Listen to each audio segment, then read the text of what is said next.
Magandang araw po sa inyong lahat. Kumusta po kayo? Ako po si Jose Reynaldo S. Salaria. Ako po ay Theology 3 Seminarian ng Immaculate Conception Major Seminary. Mula po ako sa Diocese ng Balanga. Mula po ako sa parokya ng San Francisco ng Assisi sa Limay Bataan. At nagpapasalamat po ako sa parokya ng Santo Rosario sa Hagonoy na binigyan niyo po ako ng pagkakataon na makasama ninyo sa pagninilay tungkol sa ating mahal na ina. Ang naibigay po sa akin na topic para po sa ating pagninilay ay si Maria at ang mga banal, ang pagkilala sa mahal na Birhen sa mga litanya. Kung kaya ating pong pagninilayan ang role ng mahal na Birhen sa dalawang litanya, ang litanya ng mga banal at ang litanya ng mahal na Birhen. Magsimula na po tayo sa isang sa ngalan ng Ama at ng Anak at ng Espiritu Santo. Amen. Panginoong Hesus, minabuti mong manahan sa sinapupunan ng mahal na Birhen, kaya't gawin mong lumigaya sa pagdiriwang ng kanyang karangalan, kaming kinukup sa kanyang pag-aampon, yamang ikaw ay nabubuhay, kasama ng Espiritu Santo, magpasawalang hanggan. Amen. Sa ngalan ng Ama, ng Anak at ng Espiritu Santo. Amen.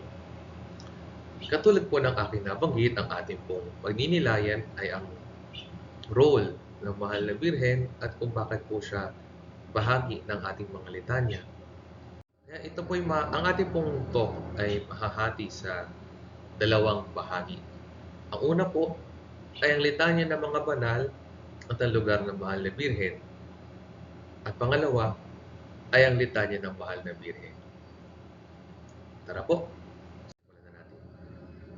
Ang litanya ng mga banal. Madalas po natin itong maririnig na inaawit sa mga mahalagang okasyon ng ating simbahan. At ito po ay ating ipapaliwanag sa mga susunod na slide.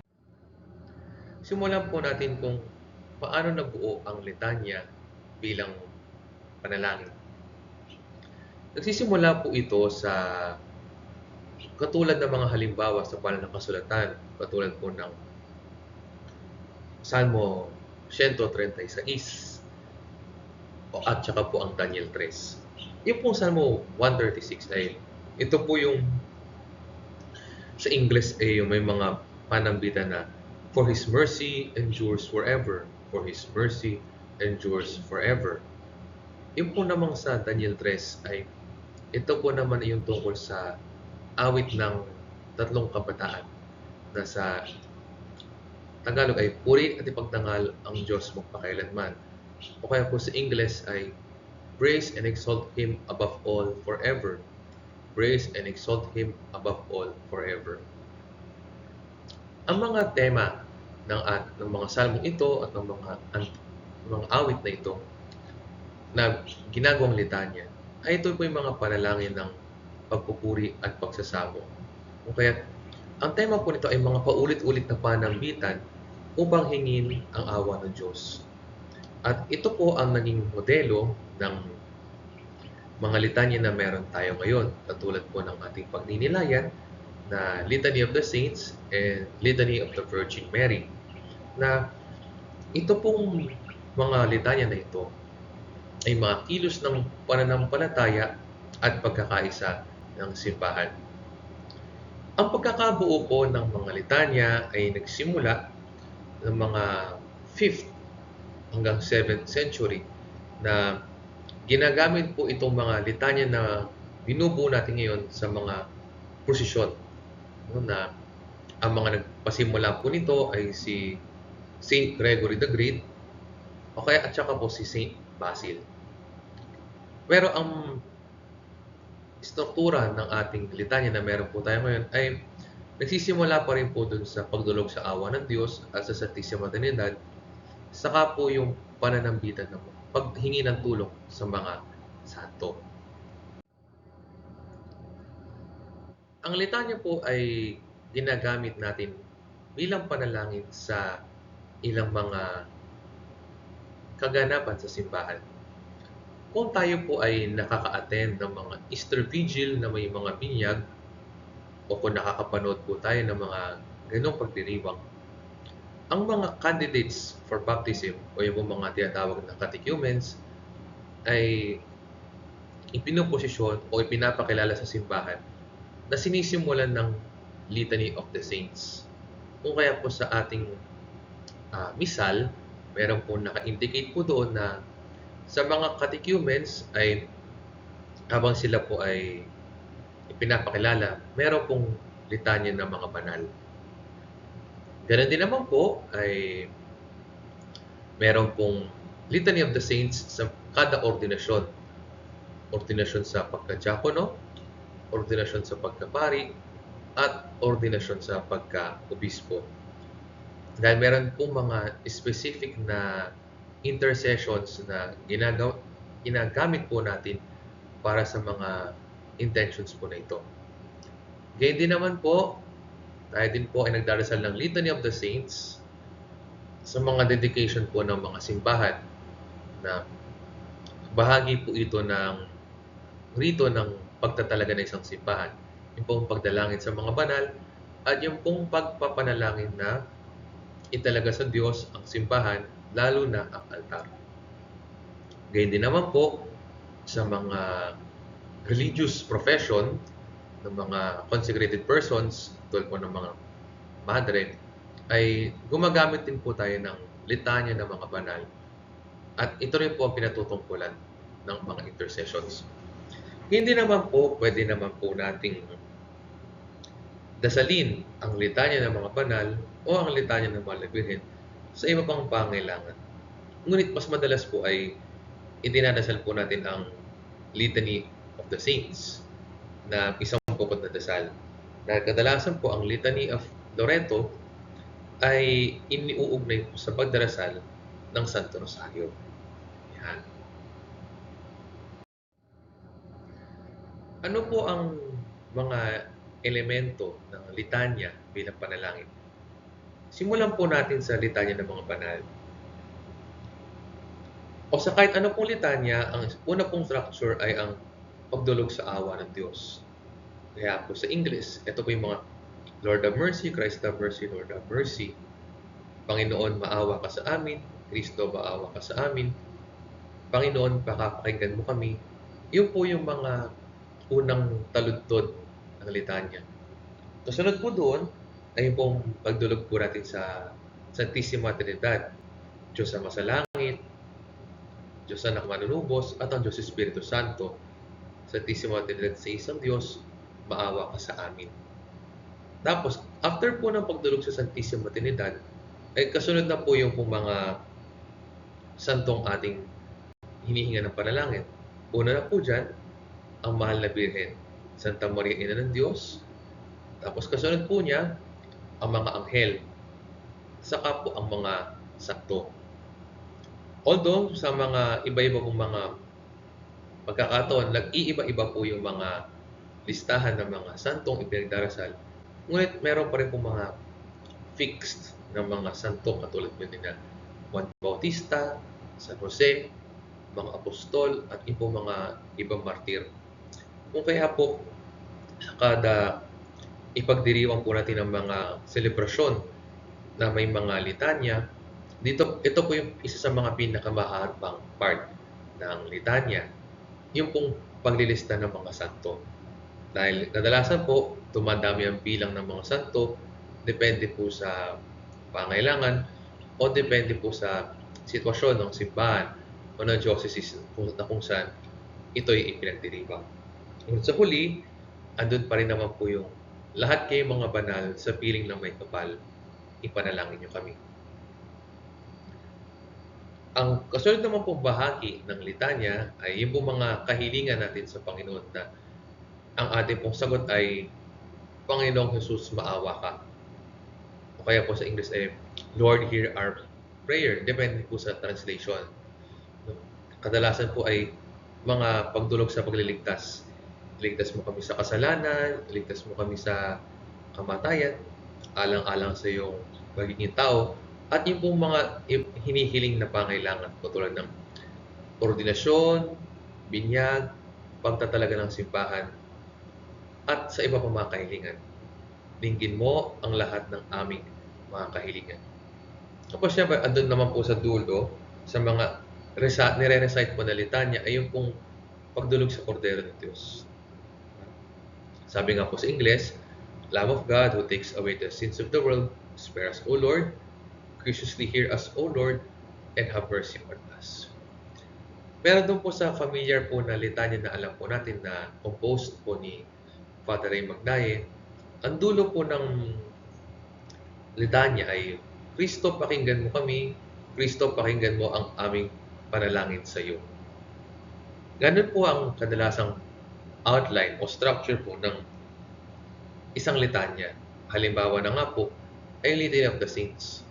Na ganoon din po ang magiging structure sa litanya ng Mahal na Birhen. After po ng lahat po ng litanya na ito ay meron pong panalangin na patungkol po dun sa pagdiriwang o tungkol po dun sa litanya. Ngayon, mag-focus po tayo dun sa role ng Mahal na Birhen sa litanya ng mga banal. Although, iisa lang po yung title dun po sa Litany of the Saints na Santa Maria, Ina ng Diyos, ipanalangin mo kami. Bakit po siya una? Ang pagdinilayan po natin dito ay ang role po ni Maria bilang bahagi ng Communion of Saints at bilang bahagi ng simbahan. Bagamat siya po ang una, siya po rin po ay ating kasama. Si Maria ay kasama natin, siya ay kaisa natin, at siya ang nangunguna sa mga banal bilang ating mga intercessors. Alam po natin na si Maria ay tagasunod ng mahal niyang anak na si Jesucristo. Siya rin po ay naging matapat na alagad ng Diyos. Kung kaya mahalaga rin po ang kanyang katungkulan bilang intercessor natin kay Jesus. Na bagamat pinaparangalan natin siya ng may pagmamahal, ng may paggalang, kinikilala rin natin yung kanyang role bilang kasama natin sa simbahan. Kasama po siya sa ating pagtulad sa kalooban ng Diyos. At si Maria ang ating puwaran sa pagsunod sa kalooban ng Diyos, lalo na sa larangan ng pagtalima, kalinisan, at yung pag-amin ng ating kababaan ng loob. Ngunit bakit po kaya inuuna siya sa listahan bago ang mga anghel? Ipinapatungkol din po dito yung pong ating pagkilala na ang Mahal na Birhen ay reyna ng langit at lupa. Si Maria ay pinaparangalan din ng mga anghel at si Maria ay pinaparangalan din ng mga banal. At ang pino-point out ng role ng Mahal na Birhen sa litanya ay yung kanyang makainang paglingap na ang Mahal na Birhen ay kasama natin na nananalangin at yung mga panambitan ng ating puso ay itinataas natin sa Panginoon sa pamamagitan ng pagtulong ng Mahal na Birhen. Sino ba naman ang hihingi ng tulong sa ina ni Jesus para tayo makalapit sa Kanya.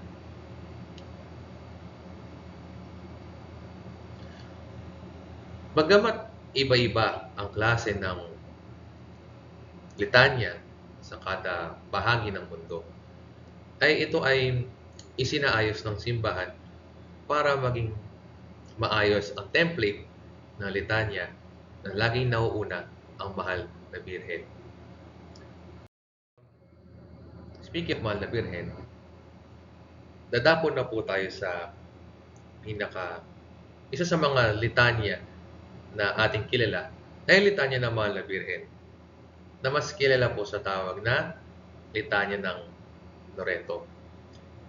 Alam ko pong familiar po kayo sa litanya na ito dahil ito po ay ating dinarasal pagkatapos ng Santo Rosario o kaya ito po ay nagiging bahagi ng ating mga pagninilay sa buwan ng Mayo at buwan ng Oktubre.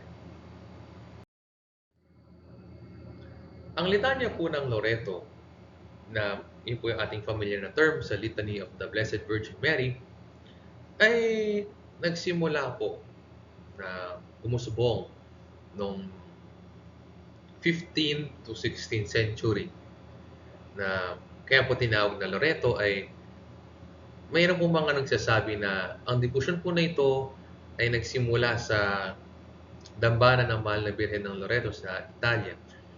Sabi po nila na ang Holy House of Loreto, yan, yung pong bahay na kung saan tumira ang banal na mag-anak, ay misteryosong nailipat mula po sa Nazaret patungo sa Italia. At doon na po yung pinaka-Holy House. Kaya po tinatawag na Our Lady of Loreto, dahil yun po yung bahay kung saan tumira ang banal na mag-anak na nailipat mula Nazaret hanggang Italia. Noong pong mga bandang 1558, no, ay isa po sa yung mga unang limbag na versions po nito ay nahanap sa Tillingen. Noong po namang 1587 ay inaprubahan po ito ni Pope Sixtus V. At katulad nga po ng nabanggit ko, ang tema po ng Litany of Loreto ay patungkol, meron po siyang tema o template po ng Litany of the Saints, pero nakafocus po ito sa mga titles ng Mahal na Birhen Maria, na mula po dun sa Holy Mary, Mother of God, Pray for Us, ay develop po ito sa mga titles na kadalasan po ito po ay pagpupuri sa Mahal na Birhen at yung pagkilala sa kanyang role bilang ating intercessor and helper. Na umunlad po ang debosyon na ito mula sa pagsasama-sama ng mga pagkilala sa Mahal na Birhen, na ito po ay ginagamit bilang isang debosyon kay Maria sa mga tahanan at sa mga simbahan. Na meron po mga Santo Papa katulad po ni Leon XIII, Leo XIII, na inihikayat po na dasalin po natin ang litanya ng Mahal na Birhen sa kada tapos ng Santo Rosario. Ito po ay nagiging bahagi ng ating pagninilay at pagpaparangal sa Mahal na Birhen. Yan. Ayon nga po sa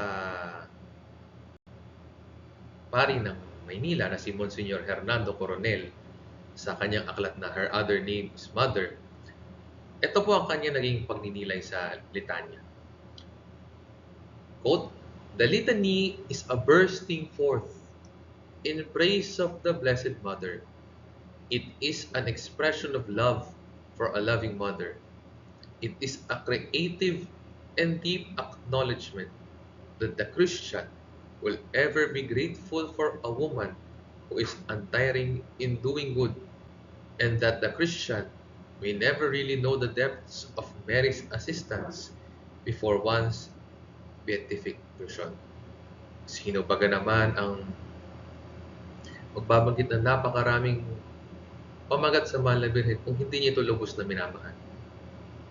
At ito po yung hinihikayat na maging pagninilay natin sa ating patuloy na pagdarasal ng litanya, na pasiglahin natin ang ating pagmamahal sa Mahal na Birhen, na mula sa pananambit ng ating bibig ng mga pamagat ay patuloy natin pagnilayan yung role ni Mama Mary sa ating buhay, na tinutulungan tayo ni Mama Mary na maging banal. Tinutulungan tayo ni Mama Mary na mapalapit kay Jesus. Tinutulungan tayo na maging kaisa ng simbahan. Si Maria sa litanya Meron po mga pagkakabaha-bahagi ang litanya ng Mahal na Birhen na ayon po sa kanilang mga unang pamagat. Mother blank, Virgin blank, Queen blank. Kay Brother Ivan Panganiban po sa kanya pong pagdinilay na ang pamagat po ng kanyang aklat ay Holy Virgin Mother Helper Queen. Ito po yung mga kategorya ng titles sa Litany of the Blessed Virgin Mary. Ngunit, nais ko pong pagnilayan po ang alis po doon po sa tatlo na mahalaga na ating pagnilayan sa kanilang kaugnayan kay Jesus. Una po, Mother. Si Maria ay ina ni Jesus. At yung pa rin po ang pinopoint out pa rin po ni Mama Mary to do whatever He tells us. Si Mama Mary ay lagi naka-point out kay Jesus, no? Kaya kadalasan po sa mga titles ay the Mother of God, Mother of our Redeemer, Mother of Divine Grace. Pino-point out pa rin po ni Mama Mary na siya po ay ina ni Jesus, na siyang yun. No? Si Jesus ang ating Redeemer, si Jesus ang nagmumulat at siya rin mismong grasya. Ganon din naman po yung ibang mga pamagat ni Mama Mary na may kinalaman sa kanyang pagiging ina ni Jesus at pagiging ina natin. Pangalawa, Virgin. Bakit po mahalaga yung virginity ni Mama Mary? Ito po ay in relation to God, who is all holy, all pure. Pinatutungkulan din po ng mga pamagat na Mahal na Birhen na ang kanyang pagiging birhen ay may kinalaman sa kanyang mahalagang gampanin. Yung biyaya binigay sa kanya ng Panginoon na maging full of grace, na maging holy, na bilang magiging isidlan, sinapupunan ng manunubos nating si Jesucristo. At ito rin po ay may kinalaman sa pagliligtas na gagawin ni Jesus sa atin sa pamagitan ng pagsang-ayon ng Mahal na Birhen sa plano ng kaligtasan. Na maliban po sa mga titles na Virgin, meron din po mga ibang pamagat na may kinalaman po doon, katulad ng Cause of Our Joy. At pangatlo ay yung Queen. Queen of Angels, Queen of Peace, Queen of Families, at iba pa. Bakit po mahalaga ang pamagat na Reyna sa Mahal na Birhen? Hindi dahil siya mismo yung pinatutungkulan ng dangal, kundi siya po ay Queen Mother. Siya po ay katuwang ng hari sa pamumuno o sa paglilingkod. O kaya si Maria bilang Reyna ay katuwang ng hari. At sino ang hari? Si Jesus. Kaya ang mga pamagat po ng Mahal na Birheng Maria ay lagi pong patungkol sa kanya in relation to Jesus. Hindi pwedeng mawala si Jesus kay Mama Mary. Lagi po silang magkaugnay. Laging magkaugnay ang ina at ang anak, ang reyna at ang hari, ang birhen at sa Panginoon. Yan. Kaya't mahal, pero karamihan din po sa mga pamagat na Mahal na Birhen ay may kinalaman po sa ating buhay Kristiyano. Katulad nga po ng Health of Christians, Solace of Migrants, Health of the Sick, Refuge of Sinners. Na, although minsan nauunawaan po natin ito bilang patungkol kay Mama Mary, hindi po pwedeng mawala si Jesus sa mga iyon. Dahil, for example, Health of the Sick. Kadalasan po ang translation po nito ay Mahal na Birhen mapagpagaling sa mga may sakit. Pero ngayon, mas ine-emphasize po yung ina ng kagalingan ng mga may sakit. At sino po ang kagalingan ng mga may sakit? Si Jesus. Dahil po si Jesus ang nagpapagaling sa mga may sakit. Parang ganun po. Kaya, tinutulungan din tayo ng mga pamagat na mahal na Birhen na makilala natin si Jesus at yung kanyang role sa ating buhay na tumutulong sa ating. Lagi po magkatuwang ang ina at anak. Kaya tinutulungan tayo ng mahal na Birhen na mapalapit tayo kay Jesus. Katulad po na nabanggit ko, hindi pwedeng mawala ang Panginoon sa litanya ng mahal na Birhen. Kaya meron din pong natatanging kaugnayan ng mahal na Birhen sa banal na tatlo. Kaya kadalasan, kung makakakita po kayo ng larawan ng Coronation of the Blessed Virgin Mary, ay meron pong ilang mga karakter po doon. Una po, ang mahal na Birhen. At kasunod po doon ang Santissima Trinidad, na para bang ang Ama, Anak at ang Espiritu Santo ang nagkokorona sa mahal na Birhen. Pero maganda rin pong pagnilayan na kahit doon po sa Annunciation, ay andun din po ang Santissima Trinidad. Ang Ama ang magsusugo ng kanyang anak at ang mahal na Birhen ay maglilihi lalang ng Espiritu Santo. Kung kaya ganoon na lang po ang karangalan ng mahal na Birhen in relation to the Holy Trinity. Si Mama Mary ay daughter of the Father, mother of the Son, and spouse of the Spirit. Kung kaya mainam din po na magkaroon po tayo ng debosyon sa mahal na Birhen. At hindi lang basta debosyon, kundi yung motherly affection and yung love natin for Mama Mary. Dahil si Mama Mary ay ating kasama upang makalapit tayo kay Kristo, na makalapit tayo sa Diyos. Na unti-unti sa pamagitan ng mahal na Birhen, nawa ay magkaroon tayo ng dalong pagmamahal sa banal na Takdo. At huwag po tayo mag-alala. Kasama natin ang mahal na Birhen sa mga pagsubok po natin sa buhay. Katulad nga po ng mga nabanggit ko, ang mga pamagat na mahal na Birhen ay hindi lang patungkol sa Kanya, kundi patungkol po ito sa ating karanasan at yung pangangailangan po natin sa Diyos.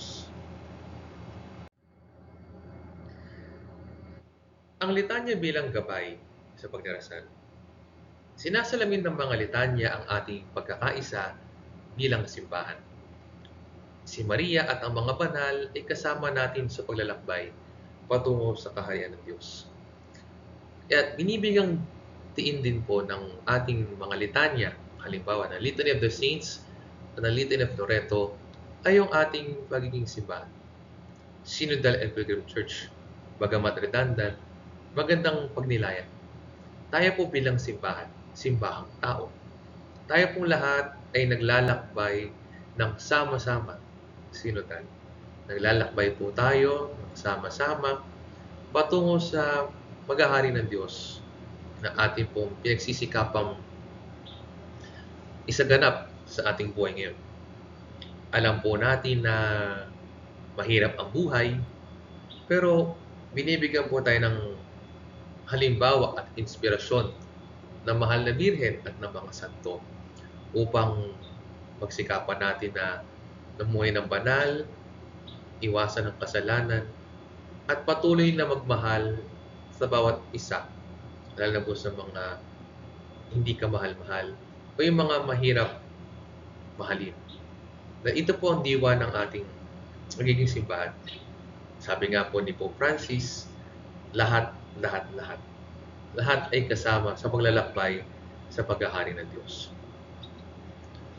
Tayo naman bilang mga individual na Kristiyano, ang ating pagninilay sa litanya ng mahal na Birhen at sa pagninilay sa litanya ng mga banal, bagamat hindi natin lubos na maiintindihan o hindi natin mapag-aaralan lahat. Ang mahalaga ay yung mga naging values o virtues na meron ang mga banal, lalo na ang mahal na Birhen. Una na riyan ang kababaang loob. Pangalawa, ang pagtitiwala.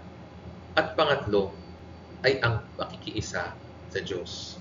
Sa tulong ng mga banal, nawa ang mga values na ito ay ating isa puso, isa buhay, at isa gawa. Diba? Kung meron po tayo magiging take away sa ating pagninilay ngayon, ito po sana yung ating paunin. Si Mama Mary at ang mga santo ay mga katuwang at gabay upang tayo mamuhay ng banal at mamuhay ng sama-sama bilang isang simbahan. Para po sa ating pagninilay bilang wakas ng ating panayam, nais ko pong mag-iwan ng dalawang tanong. Una po, meron po kayong kopya ng litanya ng Mahal na Birhen. Anong taguri o title sa Mahal na Birhen ang nakapukaw ng aking damdamin? At bakit ako naantig nito?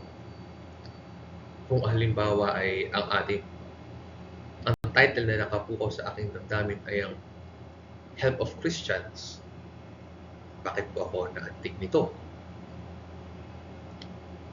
At pangalawa, paano ko hinuhubog ng mga litanya upang maging mabuting tao at mas banal na Kristiyano?